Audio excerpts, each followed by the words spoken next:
এক ভিক্ষুক কুকুরকে জিজ্ঞাসা করলো যে তোর তিনটা অভ্যাস খুবই খারাপ লাগে আমার।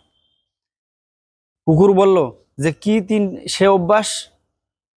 তখন ভিক্ষুক বলল যে এক নাম্বার হচ্ছে তুই জমিনে প্রস্রাব না করিয়া দেওয়ালে প্রস্রাব করিস কেন? আর দ্বিতীয় নাম্বার হচ্ছে ভিক্ষুক দেখলে তুই এরকম ঘেউ ঘেউ করিস কেন?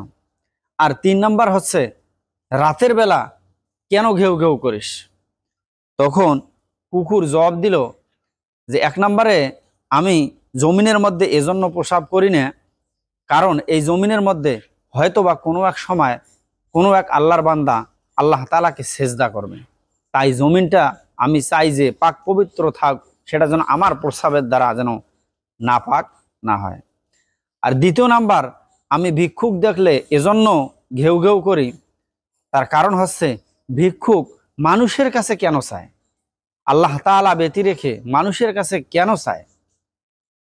আর তিন নাম্বার হচ্ছে আমি রাতের বেলা এজন্য ঘেউ ঘেউ করি, কারণ হচ্ছে বান্দা এরকম সারা দিন গুনাহ করে, আবার রাতের বেলা যদি ঘুমিয়ে পড়ে তাহলে আল্লাহ তাআলার কাছে কি জবাব দেবে?